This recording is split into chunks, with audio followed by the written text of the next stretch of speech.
নমস্কাৰ। আজি যিটো ঘটনা হয় এই ঘটনাটো মৰিগাঁও ডিষ্ট্ৰিক্টৰ শিমলুগুৰি বুলি কয় জেগা এটুকুৰ। সেই শিমলুগুৰি জেগা এটুকুৰ এজন মানুহে আমাৰ সম্বন্ধীয় খুৰা এজনৰ ঘৰৰ বিয়াত এই ঘটনাটো শুনাইছিলে সমজুৱাভাৱে আমি বহি থাকোঁতে, আৰু তেওঁ কোৱা মতে এইটো এটা সম্পূৰ্ণ সঁচা ঘটনা হয় বুলি। সেই ঘটনাটো আজি আপোনালোকৰ সন্মুখত মই মোৰ কণ্ঠৰে আপোনালোকক দাঙি ধৰিব বিচাৰিছোঁ। আপোনালোকে সম্পূৰ্ণ ঘটনাটো শুনক। মহেশ সেইদিনাখন গা ধুই পেলাই আপোনাৰ ওলাই আহিছিল। এই ঘটনাটো প্ৰায় 30-35 বছৰ পিছৰ ঘটনা হয়। তেতিয়া পৰিৱেশবিলাক বহুত বেছি বেলেগ আছিল। সি দমকলৰ পাৰৰ পৰা গা ধুই সি ওলাই আহিছিলে। আইতাকে তাক কাষ চাপিলে। কাষ চাপি মহেশ প্ৰায় 25 বছৰীয়া মানে এটা ডেকা ল'ৰা। মহেশৰ পিঠিখন দেখিলে, ক'লে, মহেশ, আৰে এইবিলাকতো কি হৈছে মহেশ? এই পিঠিখনত দেখোন ঘাঁ টাইপ কিবা সৰ হোৱা নিচিনাকৈ দেখিছে, আৰু এইবিলাক মাজে মাজে কিবা নখৰো দাগ আছে। সেনেকৈ কৈ মহেশৰ ওচৰলৈ যেতিয়া তাৰ আইতাক কাষ চাপি গ'ল, দেখিলে যে ডিঙিত চুলিৰ তলত, গলধনৰ পিছৰ চাইডে চুলিৰ তলত কিবা দুটা দাগ হৈ আছে, যেনে সাপৰ দাঁতৰ দাগ বা সেনেকুৱা ক'লা হৈ আছে। আৰু তাত সম্পূৰ্ণ ধৰিব পৰা গৈছে মানে কিবাহে কামুৰিছে, দাঁত বহিছে, সেই দাঁতৰ চিন হৈ আছে। লগত আইতাকে চিঞৰিব আৰম্ভ কৰিলে, মহেশ তোৰ কি হ'ল অ' বোপাই, তোৰ কি হ'ল মহেশ? শুনিছে আপুনি, আহকচোন আহক। পুতেকক মাতিছে, বোপা, সৰু বোপা, তই জল্দি আহচোন, মহেশৰ কি হ'ল চা। ধুমাধুম খুৱায়েক দৌৰি আহিছে, কাকাক দৌৰি আহিছে, খুৰীয়েক লগতে খুৰীয়েকৰ ছোৱালীজনী চব দৌৰি আহিলে। আহি দেখিলে কি হ'ল, পিঠিখন দেখালে, প্ৰথম চাচোন চা। তাৰপিছত কৈছে পিঠিখন বাদ দে, ডিঙিৰ দাগটো চাচোন, ডিঙি গলধনৰ যিটো দাগ হয় সেইটো চা। চুলি লম্বা আছিল মহেশৰ। চুলিখিনি দাঙিয়ে খুৱায়েকে চালে। খুৱায়েকে মহেশ কি হ'ল তোৰ, কিহৰ কাৰণে হ'ল এনেকুৱা হেন তেন। তাক কাপোৰ কানি পিন্ধিব দিলে।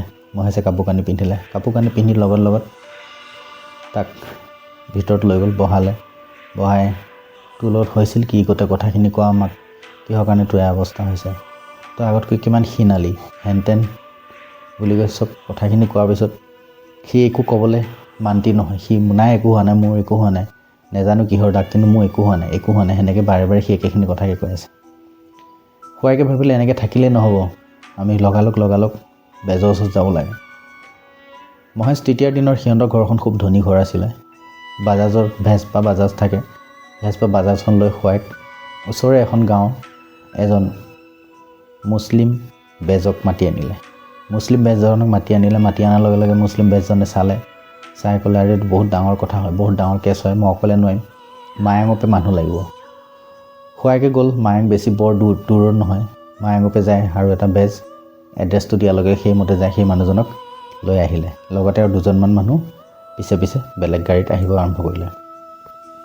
তাৰপিছত মহেশৰ ওচৰ পালেহি। মহেশৰ ওচৰ পাই মহেশ কি হ'ল কথাখিনি ক হেন তেন বহুত বুজোৱাৰ পিছত ক'লে, মহেশ তুমি ভুল নুবুজিবা, আচলতে এইটো কোনো ধৰণৰ বেমাৰ নহয় বা কোনো ধৰণৰ একো নহয়।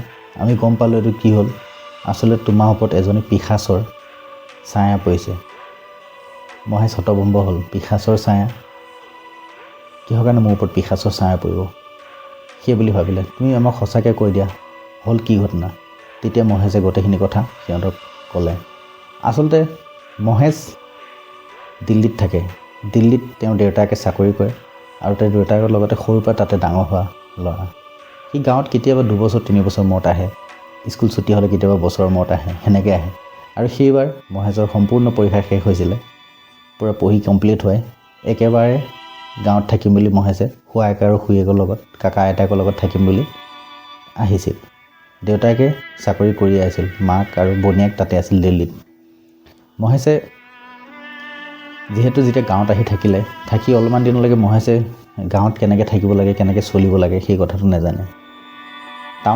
দিল্লী টাউনৰ নিচিনা ৰাতি ভাত খাই মহেশ প্ৰায় 7টা 7:30 বজাত ওলাই যায়, এপাক ঘূৰি আহেগৈ। মহেশে যেতিয়া ৰাতি ঘূৰিব যায়, তেতিয়া তাৰ খুৱায়েকে তাক কয়, মহেশ ৰাতি এনেকৈ ঘূৰিব নাযাবি দেই, আমাৰ গাঁও অঞ্চল হয়, গাঁৱত অলপমান পৰিৱেশটো বেলেগ হয়। আৰু আজিৰ পৰা প্ৰায় 30-35 বছৰ আগত আপোনালোকৰ গাঁওবিলাকত কাৰেণ্ট কোনো গাঁৱতহে আছিল। তো তেতিয়া মহেশৰ গাঁওখনতো কাৰেণ্ট নাছিলে।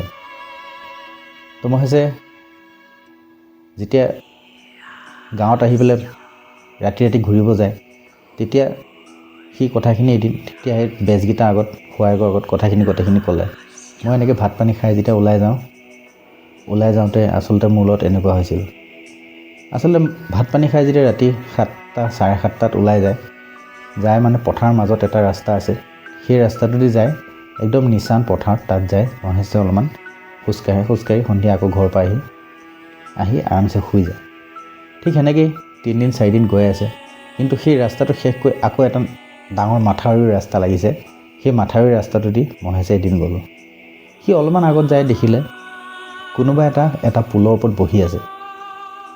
মহেশে ভাবিলে মোৰ নিচিনাকৈ কোনোবাই ভাত পানী খাই ওলাই আহিছে চাগে, যাই এনে অলপমান কথা পাতোগৈ। মহেশ গ'ল, ওচৰ পালেগৈ, ওচৰ পাই যায় দেখে এজনী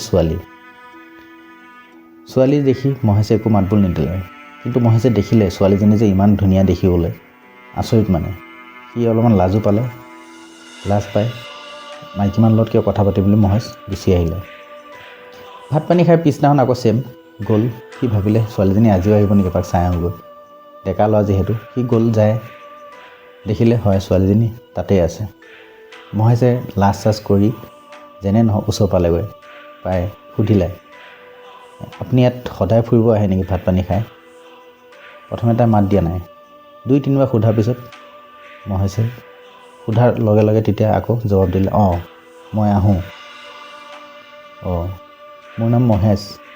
মহেশে ক'লে মোৰ নাম মহেশ, মই দিল্লীত থাকোঁ, আচলতে মই পৰীক্ষা শেষ কৰি ইয়াত থাকিব আহিছোঁ আৰু অলপমান দিন মই থাকিম, গাঁৱত কেনেকৈ থাকি কি খেতি বাতি কেনেকৈ কৰে শিকিম বুলি আহিছোঁ।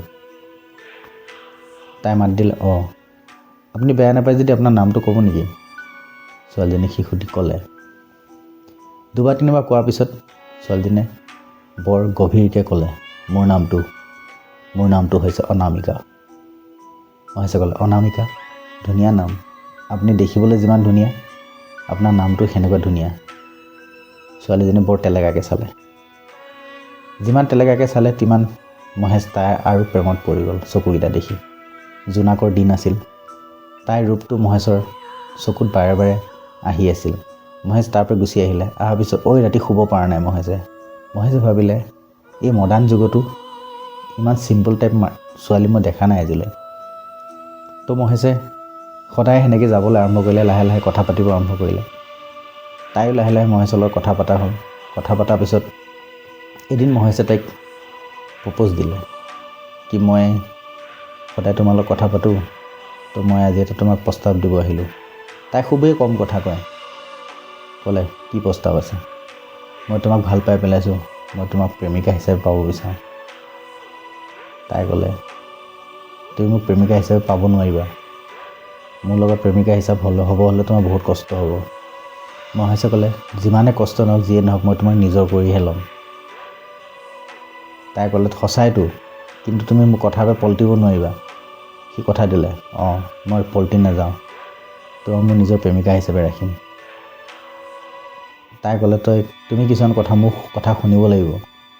সি ক'লে হ'ব, তুমি যি কোৱা মই তাকে শুনিম, কিন্তু মই তোমাক নিজৰ প্ৰেমিকা হিচাপে পাব বিচাৰোঁ। সেই কথাখিনি পতাৰ লগে লগে অনামিকাই ক'লে ঠিক আছে, মই আজিৰ পৰা তোমাৰ প্ৰেমিকা।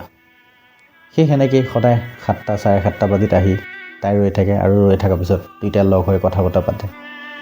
এদিন মহেশে সুধিলে অনামিকা তোমাৰ ঘৰটোনো কোনফালে? তুমি যেনে এটা তোমাৰ মা দেউতাই একো নকয় নেকি?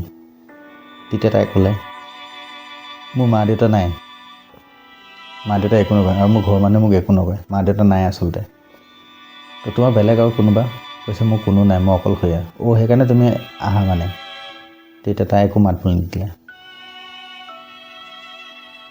তাৰপিছত 2 দিনমান যোৱাৰ পিছত মহেশে এদিন তাইক গাত ধৰিলে। গাত ধৰাৰ পিছত আচলতে তাই সেইটোৱে বিচাৰি আছিল। মহেশে গাত ধৰিলে, গাত ধৰাৰ লগে লগে দুয়োটাই ইটো সিটো গাত ধৰাৰ পিছত দুয়োটাৰ মাজত অলপমান মৰম চেনেহ হ'ল। হোৱাৰ পিছত মহেশে ক'লে মই তোমাক সম্পূৰ্ণকৈ পাব বিচাৰোঁ। অনামিকাই ক'লে সম্পূৰ্ণকৈ পাব হ'লে মই তোমাৰ ঘৰত যাব লাগিব। মহেশে ক'লে নালাগে, মই তোমাৰ ঘৰত যাম। অনামিকাই ক'লে মই তোমাক আগেয়ে কৈছিলোঁ, মই যি কথা কওঁ তুমি শুনিব লাগিব, তুমি আহিব পাৰিবা আমাৰ গাঁৱত? মহেশে ক'লে মই পাৰিম। ঠিক আছে, তুমি ক'ত শুৱা? মহেশে ক'লে মই বাহিৰৰ ৰুমতে শুওঁ, তুমি দৰজাখন লক মাৰি নথবা, মই যাম, পাক্কা আহিবানে? মই পাক্কা আহিম। সেনেকৈ কোৱাৰ পিছত ৰাতি প্ৰায় 12:45 মানত প্ৰথম দিনাখন তাই আহি মহেশৰ ওচৰ পালে। মহেশৰ ওচৰ পোৱাৰ পিছত দুয়োটাই মৰম চেনেহ কৰি এজন ডেকা ল'ৰা গাভৰু ছোৱালীৰ মাজত যিখিনি হ'ব লাগিছিল সেই গোটেইখিনি হৈ যায়। মহেশ বহুত ফূৰ্তি কি তাইৰ গাৰ্লফ্ৰেণ্ডৰ লগত আজি এটা ভাল ৰিলেশ্যনশ্বিপত আছে দুয়োটাই। কিন্তু আচলতে ৰিলেশ্যনশ্বিপটো থকাৰ লগে লগে যেন মহেশৰ কিবা ক্ষতি হৈ আছে সেই কথাটো মহেশে নাজানে। ইমানখিনি কথা কোৱাৰ পিছত বেজজনে ক'লে, হিমানটোৱে ডেইলি আহে, তই ডেইলি লগ কৰ। মহেশে ক'লে, অঁ মই ডেইলি লগ কৰোঁ, তাই ডেইলি আহে, আজি গ'লে আজিও আহিব। ঠিক আছে, আজি যোৱাৰ আগতে কিছুমান কাম আছে, গোটেইখিনি কাম কৰি ল'ব লাগিব। মহেশ, তুমি যাক লগ কৰি আছা সেইজনী কোনো ছোৱালী নহয়, আচলতে সেইজনী এজনী পিশাচনী হয়, যিয়ে ডেকা ল'ৰা মানুহৰ তেজ খাই পেলাই নিজৰ জীৱনটো চলি থাকে। সি ক'লে, সঁচানে? কৈছে, সঁচা, তোমাক যে মাৰা নাই, এই ৰাস্তাটোত আগতেও বহুত কেতিয়াবা 2 বছৰ 3 বছৰ মূৰে কেতিয়াবা কোনোবা মানুহ মৰি থাকে, কিবা এটা হয়, আৰু প্ৰতিটো মৰা মানুহৰ ডিঙিত এনেকৈ দাগ দেখা যায়। তেতিয়া মহেশ ভয়ত কঁপিব ল'লে। তেনেহ'লে মই এজনী পিশাচৰ সৈতেহে প্ৰেম কৰি আছিলোঁ। মহেশে সুধিলে, অঁ তুমি এজনী পিশাচৰ সৈতে প্ৰেম কৰি আছিলা। সেইটো হিচাপে খোৱাইকক ক'লে কি, আপোনালোকে এইখিনি বস্তু যোগাৰ কৰক, বিশেষকৈ এটা বস্তু আপোনালোকে আনিব পাহৰি নাযাব। এটা কেঁচা সূতাৰ ৰঙা বা ক'লা হ'ব লাগিব সূতা, এটা ডাঙৰ বল এটা লাগিব কেঁচা, প্ৰায় লম্বা, যাতে 10-15 কিলোমিটাৰমান গুচি যায় সিমান দীঘল লম্বা, আৰু লগতে এটা তামৰ বেজী, তামৰ সৰু মিহি বেজী আনিবই লাগিব। ঠিক কোৱা মতে সেই গোটেইখিনি বস্তু আনিলে। অনাৰ পিছত সিহঁতে সেই বস্তুখিনি সজাই কৰি লৈ মহেশক ক'লে, আজি তুমি ভাত পানী খাই আকৌ যাবা, যোৱাৰ পিছত তাইক ক'বা আজি ৰাতি যাতে তাই তোমাৰ ওচৰলৈ আহে, আৰু যেতিয়া তাই তোমাৰ ওচৰলৈ আহিব তেতিয়া এই বেজীটো সূতাৰ সৈতে বটিয়াই লগাই থৈছোঁ, বেজী বটিয়াত লগাই থৈছোঁ, তোমালোকৰ ৰুম পোৱাৰ পিছত তাই যেতিয়া তোমাক গাত ধৰিব, ধৰাৰ পিছত তুমি তাই গাত ধৰি পেলাই তাই কাপোৰত এই বেজীটো সুমুৱাই দিবা, সুমুৱাই দি এটা গাঁঠি মাৰি দিবা যাতে খুলি নাযায়। ঠিক মহেশে সেই নিচিনাকৈ কাম কৰিলে। গ'ল, অনামিকা আজি তুমি মোৰ ওচৰত আহিবা। তাই ক'লে, ঠিক আছে মই যাম। ঠিক 12:15 মান হৈছে সেইদিনাখন তাই আহি মহেশৰ কাষ পালেহি। দৰ্জা খুলিলে, দৰ্জা খুলি সোমাই মহেশৰ লগত ইণ্টিমেট হ'ব বিচাৰিলে। মহেশে মানা কৰিলে, মোৰ গাটো আজি ভাল নহয়, এতিয়া গাটো বেয়া নিচিনা লাগিছে, আমি কাইলৈ কিবা কৰিম, আজি একো নকৰোঁ। কিন্তু অলৰেডি গাত ধৰাৰ লগে লগে মহেশে সেই বেজীটো তাইৰ কাপোৰত চিলাই দি দিলে। তাই দৰ্জাখন ধামকৈ মাৰি ওলাই গুচি গ'ল। সেইদিনাখন খোৱাইকেও তাইক আৰু তেওঁ গাঁৱৰ যিমানবিলাক মানুহ আছিলে লুকাই চবেই দেখিছে কি সেই পিশাচজনী, সেই ভুতুনিজনী আহিছে আৰু মহেশৰ লগত কথা পাতি গুচি গৈছে। তো তাই গ'ল যিহেতু পিছে সেই সূতাডাল চুঁচৰি গৈ আছে, আৰু সূতাডাল ঢিলাই থৈ দিছে, ওলাই সূতা গৈ আছে আৰু চুঁচৰি গৈ আছে। গৈ য'ত যাবলৈ আছিল তাত যাই পালেগৈ। পিছদিনাখন ৰাতিপুৱা হোৱালৈকে তেওঁলোকে চবেই ৰৈ আছিলে। যেনেকৈ ৰাতিপুৱা হোৱাৰ পিছত মুখ হাত চবেই ধোৱাৰ পিছত চব গাঁৱৰ মানুহ চবেই গম পালে। গম পোৱাৰ পিছত চব মানুহ একঠা হ'ল, চব জমা হোৱাৰ পিছত বেজটোৱে আৰু 2জন বেজে মিলি সেই সূতাডালৰ পিছে যাব আৰম্ভ কৰিলে।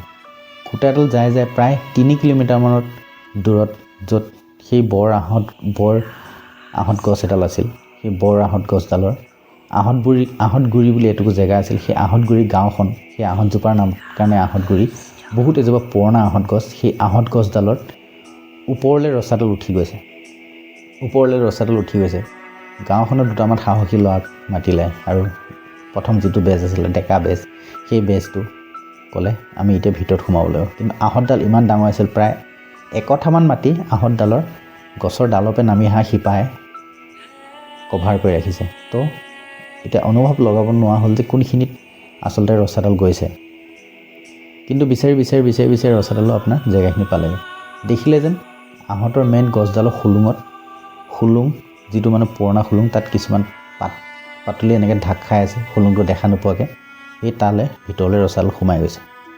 যিডাল দোল আছিলে সেই দোলটোকো তালৈ সোমাই গৈছে। তো দা দি পেলাই ফটাফট সেইবিলাক কাটি ঠাল ঠেঙুলি কাটি সোমাই গ'ল। ল'ৰাকেইটা সোমাই গ'ল। সোমাই যায় জাবৰ জোঁথৰবিলাক অঁতৰাওঁতে হাতত পৰিলে কি কংকাল এটা কংকাল, প্ৰায় বেয়া হৈ যোৱা এটা কংকাল। আৰু কংকালটোৰ ডিঙিত চেন, কাণত ফুলি জেগাত ফুলি আছিলে, পৰি আছিলে ফুলি। তাৰপিছত ডিঙিত চেন, হাতত সাৰু, ডিঙিত চেন, সেইবিলাক লাগি আছিল। ভৰিত নেপুৰ, সেইবিলাক লাগি আছিল। সম্পূৰ্ণ হিচাপে গম পোৱা গ'ল যে ছোৱালী মানুহৰ কংকাল হয়। ছোৱালী মানুহৰ কংকাল ক'লে কি এনেকৈ তেনেকৈ আমি কংকালটো পালোঁ, এতিয়া কি কৰিম? সিমানখিনি কোৱালৈকে গোটেই গছডাল জানো ভাঙিবহে। সেই পিশাচজনীয়ে গোটেই গছডাল ভাঙিবৰ কাৰণে একদম মাৰ। ইফালে মহেশ ইয়াত ৰাস্তা কিনাৰত তাত ৰখি আছে। মহেশে দেখি ভয়ত একদম ভগৱানটো পলাইছে। আজি মই কাৰ লগত আছিলোঁ? চিঞৰিব লৈছে, কান্দিব লৈছে, হাঁহিব লৈছে। অলপমান পিছতে পটককৈ তাত চিঞৰ বাখৰ নাইকিয়া হৈ গ'ল। ইয়াত মহেশে চিঞৰিব আৰম্ভ কৰি দিলে। আহি সেই আত্মাটো, সেই পিশাচজনী মহেশক লম্ভি ল'লে। কাৰণ মহেশৰ লগত অলৰেডি ইডনিপেণ্ড হৈ থাকে। মহেশক আহি লম্ভি ল'লে। মহেশক লম্ভি লোৱাৰ লগে লগে ফটাফট চবেই মিলি মহেশৰ হাতকেইখন গামোচাৰে, ভৰিকেইখন গামোচাৰে বান্ধি পেলালে। বান্ধি তান্ত্ৰিকে ক'লে সেইখিনি যিমানখিনি বস্তু আছে গোটেইখিনি উলিয়াই লৈ আন আৰু যি বস্তু লাগে কাঠ, খৰি, কিবাকিবি সেইবিলাক লৈ আন ফটাফট। সেইটো হিচাপে মানুহবিলাকে চব কাঠ, খৰি, কিবাকিবি চব ফটাফটকৈ লৈ আহিলে। আহি যোগাৰ কৰি লৈ অন্তিম ক্ৰিয়া কৰিবৰ কাৰণে গোটেইখিনি ব্যৱস্থা কৰিলে। মহেশে চিঞৰি আছে মাইকী মানুহৰ মাতত। এটা অকৃষ্ট, এটা সাধাৰণ নহয়, অসাধাৰণ মাত এটাই চিঞৰিবৰ কাৰণে আৰম্ভ কৰিলে। যেতিয়া মাতটো চিঞৰিলে, বেজে তন্ত্ৰ মন্ত্ৰ কৰি তাক বহাই সুধিব আৰম্ভ কৰিলে, কোন হয় তই? কিহৰ কাৰণে তই ইয়াত আহি পেলাই এনেকুৱা অত্যাচাৰ কৰি আছ? গোটেই সেই কথাখিনি নকয়। প্ৰথম খুবমতে কোবালে। খুবমতে কোবোৱাৰ পিছত তাই ক'লে কি মই ক'ম, তই কোন হয়, কি হয়? তেতিয়া তাই ক'লে মই হ'লোঁ অনামিকা। অনামিকা কোন? অনামিকা মই এখন গাঁও নহয়। তাৰ পৰা কমচে কম প্ৰায় 10-12 কিলোমিটাৰমান দূৰত এখন গাঁও। সেই গাঁওখনৰ ছোৱালী ক'লে মই সেইখন গাঁৱৰ ছোৱালী। আৰু আজি বা প্ৰায় কমচে কম 40 বছৰমানৰ আগত মোক সেই গাঁৱৰ এটা ল'ৰাই প্ৰেমত পেলাই মোক হেৰি কৰি, বেয়া কাম কৰি, মাৰি আধামৰা কৰি এই গছডালত আনি পেলাই সুমুৱাই পেলালে। আধামৰা কৰি এই খুলুঙত মোক পেলাই দি থৈ গৈছিল। আৰু তেতিয়াৰ পৰা মই ইয়াতে আছিলোঁ। তেতিয়া দিনত তাত ৰাস্তা পদূলি হোৱা নাছিল, গছডালহে আছিল খালী। তাৰপিছত এইবিলাক ৰাস্তা পদূলিবিলাখন হৈছে। তো তেতিয়াৰ পৰা সেই আত্মাটো সেই গছডালতে আছিল। আৰু সেইফালেদি কোনোবা আহিলে মানুহ কেতিয়াবা ধৰি অত্যাচাৰ কৰে, কাৰোবাক মাৰে, কিবা কৰে, সেনেকৈ মানে বহুত দিনৰ পৰাই চলি আছে। কনফাৰ্ম কৰিলে, পুলিচৰ ওচৰত গ'ল, চব কথা পুলিচ আহিলে, চব হ'ল, হয় কথাটো সঁচা কথা। আজিও প্ৰায় কমচে কম 35-40 বছৰমানৰ আগত অনামিকা নামৰ এজনী বহুত ধুনীয়া ছোৱালী এখন গাঁৱৰ পৰা নাইকিয়া হৈছিলে। আৰু সন্দেহো কৰিছিল কি এই ল'ৰাটোৰ লগতে তাই অলপমান প্ৰেমৰ সম্পৰ্ক আছিল। তেতিয়া দিনত প্ৰেম বেলেগ আছিলে, কিন্তু আচলতে প্ৰেমটো একপক্ষ প্ৰেম আছিল। ছোৱালীজনীয়ে ভাল পাইছিল, ল'ৰাটোৱে কিন্তু তাক এটা ব্যৱহাৰ কৰা বস্তু হিচাপে লৈ তাইৰ লগত বেয়া কাম কৰি অনামিকাক আনি সেই গছডালৰ ভিতৰত পেলাই থৈ গুচি গৈছিলে।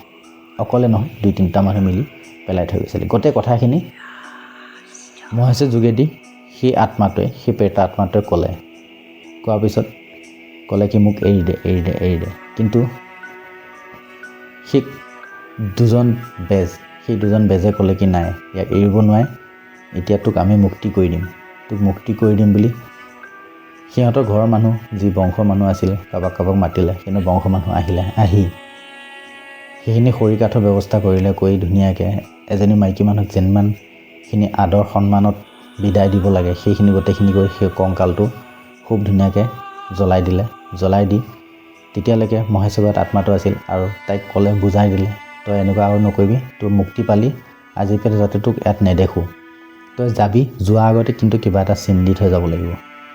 তেতিয়া ক'লে মহেশৰ হাতকেইখন খুলি দে, ভৰিকেইখন খুলি দে। মহেশৰ ভৰি হাত খুলি দিলে। তই একো ক্ষতি নকৰতো? তেতিয়া তাই কৈছে মই একো ক্ষতি নকৰোঁ। মহেশ একদম যায়, এটা ঠেলা খাই, বৰ জোৰছে ঠেলা খাই একদম মানে মাটিত ধমুকৈ লুটি খাই পৰিছে। আৰু মুখেদি একদম তেজ ওলাই আহিছে। পথাৰত লুটি খাই পৰিছে আৰু মুখেদি তেজ ওলাই আহিছে। আৰু মহেশৰ পিঠিত এটা মানুহৰ দাগ, হাতৰ দাগ হৈ গৈছে আৰু লাহেকৈ সেই আত্মাটো তাৰ পৰা বিদায় ল'লে।